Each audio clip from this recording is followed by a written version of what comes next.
material itu kalian adalah orang yang ikut sertakan dalam pencairan itu gugat secara materialnya. Imaterialnya rasa sakit hati kalian. Kalian dengan bermalam-malam begini diundang sama Polda, mau nggak dikasih uang 10 juta? Nggak mau kan? Kalian terusik gitu loh. Mereka itu ya Allah ya Robbi, gaji honorarium 500, sejuta. Bisa nggak? Kalau saya mohon maaf uang segitu habis mungkin untuk buat rokok ya. Kalian tuh mereka itu dipertaruhkan untuk ya hidup. Jadi nanti kita akan juga gugat secara perdatanya ya, yang mana beliau juga harus bisa mencari keadilan di sini karena ini sudah terjadi ya, pencairannya sudah terjadi. Bahkan yang kita dengar bersama-sama mereka guru hanya digaji pertama ada yang 500.000 paling gede 1 juta.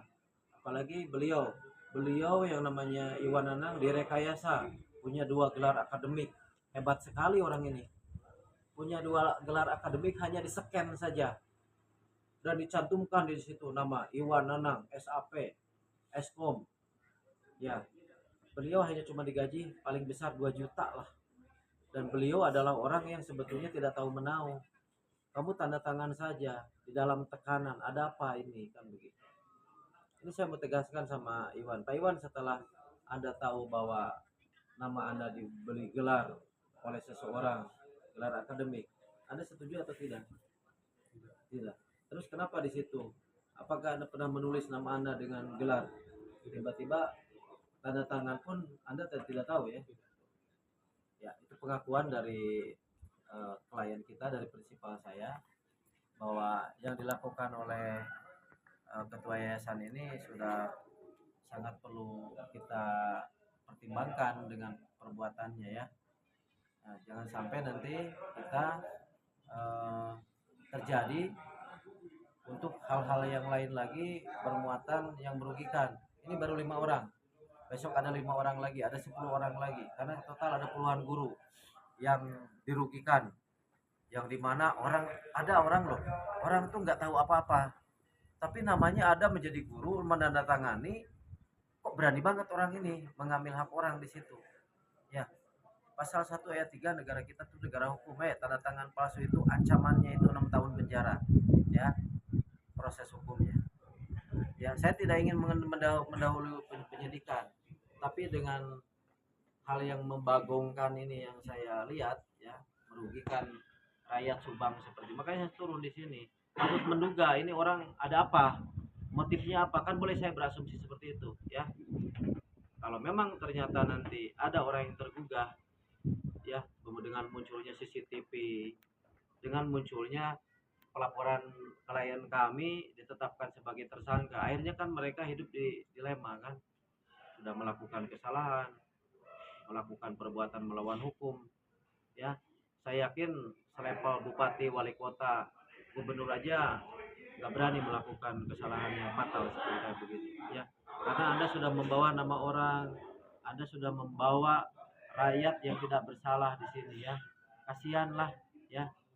Coba saya masih menerima ya, saya masih menerima siapapun orangnya yang memang saat ini berhubungan dengan klien saya untuk tabayun. Kami beri kesempatan untuk meminta maaf kepada mereka ya. Jangan so Anda hebat. Di negara Indonesia tidak ada yang kebal hukum ya. Percaya ke saya. Apalagi selevel orang yang terpengaruh di Subang ya. Setelah Ferdi Sambo aja nggak ada apa-apanya di depan hukum siapa kalian ya. Ayo sadarkan diri kalian, mudah-mudahan tergugah. Saya orang yang sangat ingin sekali menyudahilah kesakitan mereka. Saya tadi ke rumahnya Pak Dedi, masuk gang rumahnya ya kan, apalagi teman-teman ini berjauhan, mereka kesini itu mengorbankan waktu sehari, anak istrinya nggak dapat jatah makan ya. Masa saya tega juga harus meminta sama mereka ya. Saya di sini itu saudaraku terpanggil, saya terpanggil bukan dipanggil. Kalau dipanggil saya dibayar ya, tapi kita juga punya hati nurani lah ya. Jadi untuk warga Subang yang mencintai saudara-saudara Anda di sini, tetap support kasus ini ya. Jangan terbawa isu-isu yang memang saat ini kental sekali dengan penggiringan opini ya.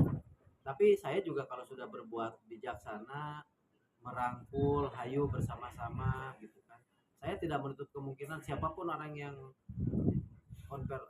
komunikasi dengan saya akan welcome apapun bentuknya. Karena saya yakin manusia itu tidak ada yang benar selamanya. Ya, ada orang yang melakukan kesalahan, mengakui kesalahannya, hayo, sehingga terang benderang. Jangan sampai memaksa keluar dari mulut saya proses hukum yang terjadi ponis 20 tahun itu saya mengkritisi sampai ke situ kan begitu. Ya, kasihan. Meskipun saya jujur saja, kalau lihat dari perkara yang menimpa klien-klien saya nggak ada urusan siapa dengan Yosef. Ya. Saya nggak ada urusan siapa dengan Yoris. Ya, kalau patut diduga kedua orang ini merugikan klien kami akan proses hukum. Ya. Nah, tetapi saya sebagai praktisi hukum equal dong untuk menyampaikan suatu pendapat hukum saya sebagai praktisi hukum, sebagai penegak hukum juga, bahwa saya punya pendapat hukum. Apa yang terjadi di persidangan kemarin ini akan melahirkan sesuatu yang hasilnya disebut saya akan ngawur gitu loh. Coba kalau pembunuhan berencana gimana nih dengan Bu Mimin, Arigi sama abinya? Kok masih santai-santai aja? Kan sudah jadi tersangka. Ya. Terus keputusan vonis 20 tahun penjara. Mana barang buktinya? Ya barang bukti itu harus diuji secara forensik. Saya menanyakan barang buktinya mana aja pada kendar kan begitu. Apalagi nanti kita merembet ke CCTV ya.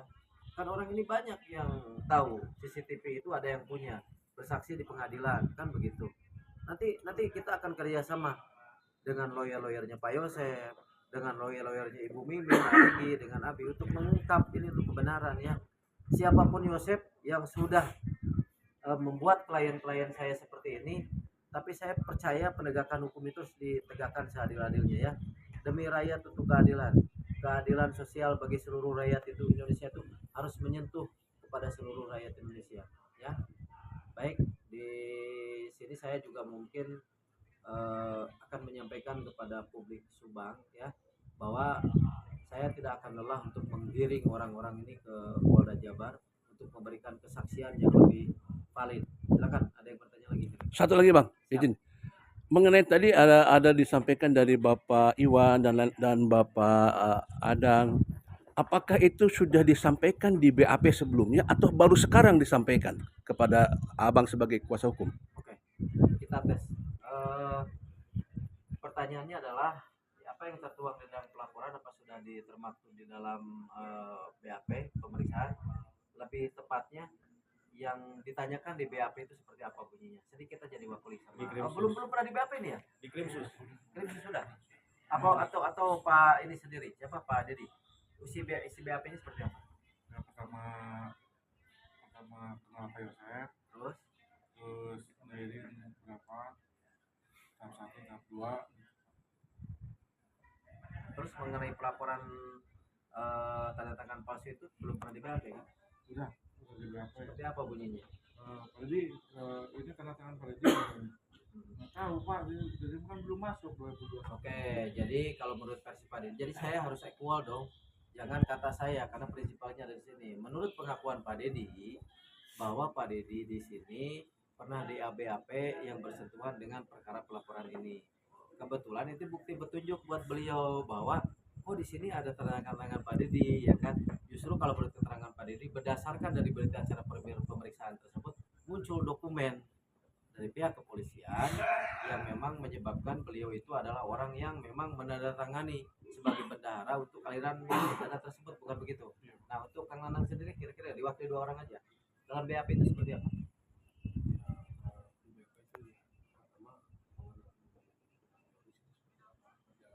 Sampai masuknya di tahun 2022 itu saya menjabat sekolah itu dijelaskan. Itu saya juga ditanyakan itu yang tadi sama dengan dikatakan dengan Pak Dedi, yang menanyakan bahwa ini tanda tangannya betul Pak Iwan sendiri atau bagaimana itu menanyakan soal itu. Dan memang ada beberapa dokumen yang nama saya dan tanda tangan saya tetap bisa. Oke. Jadi sebetulnya hampir sama ya. Jadi penemuan dari berita acara pemeriksaan tersebut membuat mereka berpikir bersama-sama. Dan ternyata ini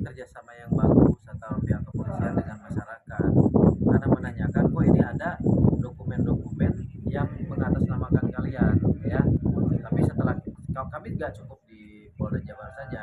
Kita juga kemarin ke dinas ya Pak Dedi ya, ke dinas terus ke dinas-dinas terkait, dan akhirnya kita memiliki barang bukti yang kuat sehingga kami memutuskan untuk melakukan pelaporan. Awalnya saja mereka itu agak sulit untuk bisa bertemu saya, tapi setelah ada tim Subang yang menjelaskan, akhirnya beliau tergugah hatinya untuk datang untuk memberikan keterangan sejelas-jelasnya, karena temuan itu diketahui bersama ya. Dan kalau nggak salah ada salah satu jurnalis yang kemarin saya perlihatkan dokumennya, perlu dilihat lagi nggak Pak? Boleh, boleh Pak.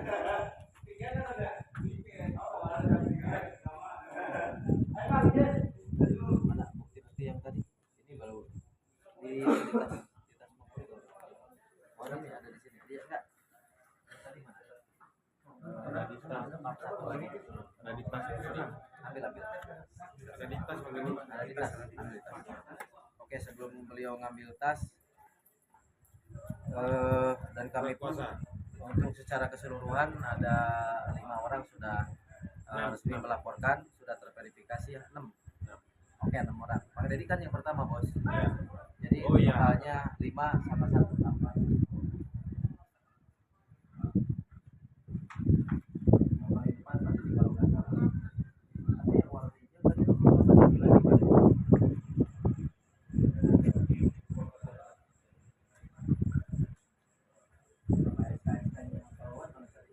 Ada di sana. Bukan ada di sini kan.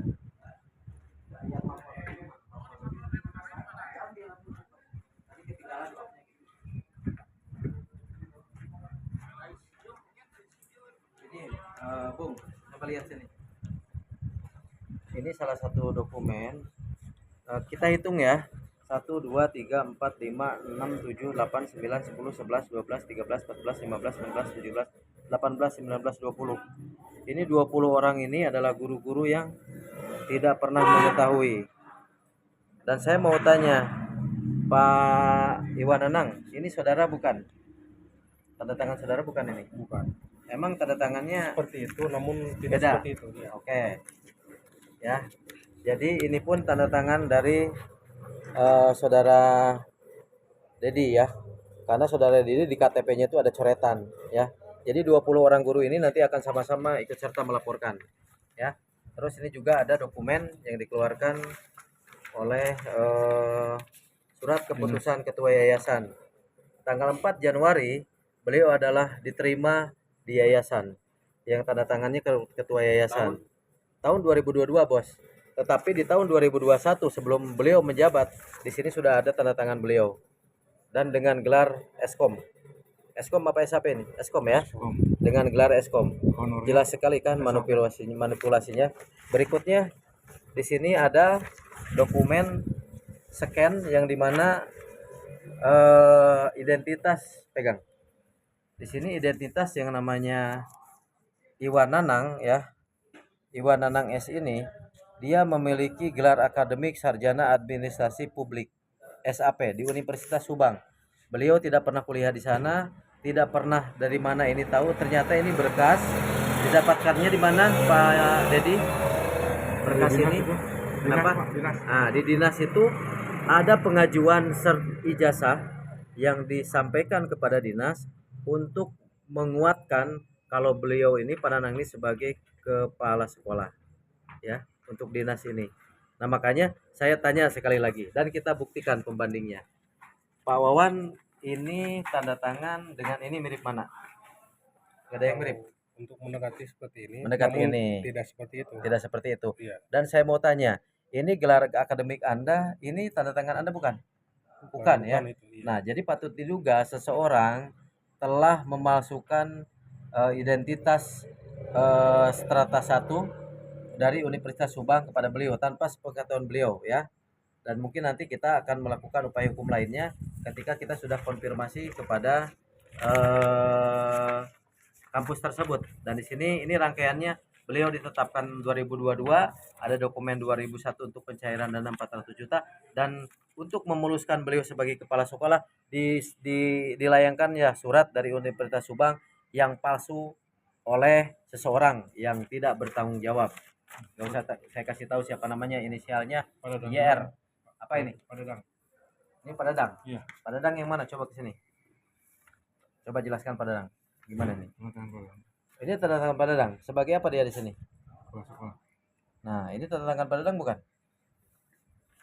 Kawan yang lainnya yang memang mau bergabung, saya memastikan ketika tidak ada itikat baik dari seseorang tersebut yang mungkin sudah paham dengan pelaporan kami, kita kawal kasus ini sampai ke ranah yuridis dan mudah-mudahan beliau mereka adalah orang yang tetap teguh ya sampai ke persidangan, dan mudah-mudahan Allah melancarkan rezeki kita semuanya untuk terus mengawal kasus ini sehingga terang benderang. Ada yang lain lagi?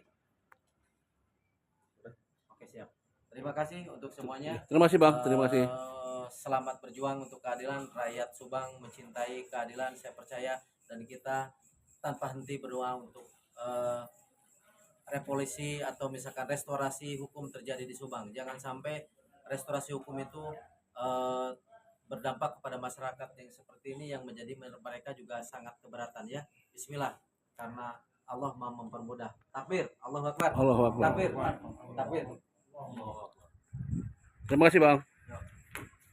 Sekian laporan dari Gedung Polda Jabar, Bandung, Jawa Barat seputar masalah adanya pelaporan dari beberapa saksi yang didampingi oleh Bang RD, kuasa hukum daripada tadi saksi-saksi ya, ada 5 saksi plus 1 saksi yang sudah terperiksa, yaitu Pak Dedi ya, dan juga ada 5 orang. Seputarnya adalah seputar masalah di sekolah. Akan seperti apa kelanjutannya, kita ikuti terus dan kita terus kawal kasus ini sampai tuntas ke akar-akarnya. Demikian Fedi Suryanto dari Bandung. Assalamualaikum warahmatullahi wabarakatuh.